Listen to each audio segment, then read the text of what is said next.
Last night, Sky's Beth Rigby took apart Tory Chancellor Jeremy Hunt on the damage of Brexit, and it was outstanding. Now, you've heard me complain about the failures of especially BBC and Sky News journalists to tell the truth on Brexit for literally years at this point. And while there were some things that Rigby missed out, and I'll get to those, she has my respect in this interview because she began by effectively apologising for that failure. You said your priorities were stability, growth and public services. But the elephant in the room to all of this is Brexit. We don't talk about it much. It's almost become a taboo subject. Journalists aren't even allowed to really ask questions about it without feeling like you're somehow attacking Brexit, but it's hurt the economy. What has the OBR forecast? You know this about Brexit. Well, we will grow less fast than we would have done. By 4%. But, yes. It's 4% medium-term GDP, 4% lower than it otherwise would have been. Yes, yeah? Absent other changes. And my point is, I think that there are lots of things we can do. Actually, being able to set your own regulations means that you can do some of those things in a way that wouldn't have been possible inside the EU. But by definition, it's because those law changes aren't allowed in the EU that there are now what the OBR calls non-tariff barriers at the border, which is what is doing the economic damage. So saying you'll change our laws even more in future just means things are going to get even worse. I've always believed, in fact I believed even before the Brexit vote, that we could make a great success of Brexit. I think there's no reason why we can't be like... You weren't a Brexiteer. No, I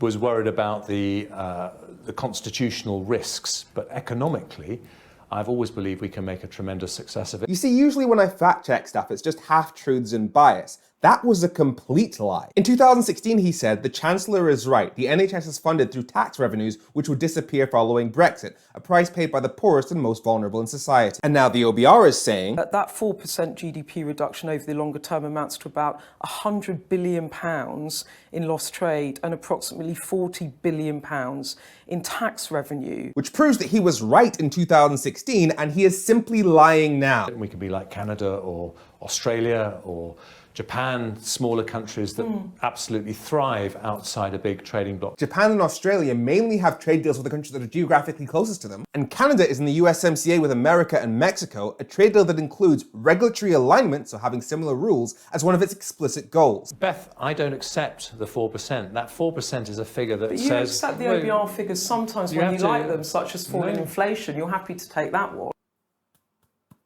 And the crux of Jeremy's argument was that the OBR forecasts were long-term, so like in, I think it's a decade's time. And that damage wouldn't happen because they'd have made changes before then. So Beth Rigby points out that damage is here right now. The latest evidence suggests that Brexit has had a significant adverse impact on UK trade via reducing both overall trade volumes and the number of trading relationships between UK and EU firms. Do you accept trade as being dramatically hit? And can you understand why some business people now have to stop trading with the EU or relocate?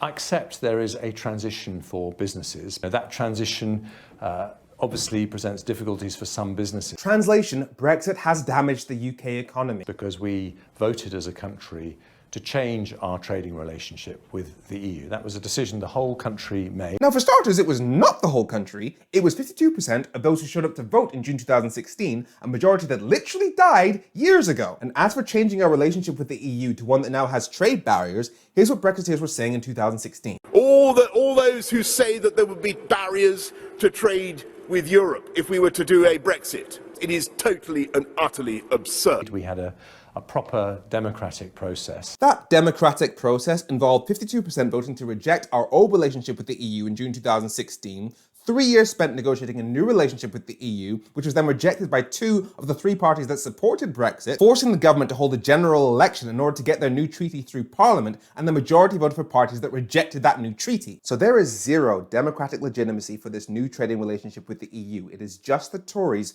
choosing to make people poorer. But as I said, and Beth Rigby admitted, journalists haven't been talking about it, and here's why. We've got a 20-minute interview, and you've chosen to spend a huge amount of time talking about Brexit when actually Literally Tory politicians telling journalists what they are and aren't allowed to ask them. We've already seen them boycott programs that ask difficult questions, which is why the important questions about Brexit haven't been asked. And his argument for not talking about Brexit is that the biggest reason for the decline in our economic picture is high international energy prices. But helping the poorest in society deal with the rising cost caused by international problems requires the government to spend money, and the government spends money by using tax revenues. And what did you say about tax revenues? Oh yeah, tax revenues would disappear following Brexit, a price paid by the poorest and most vulnerable.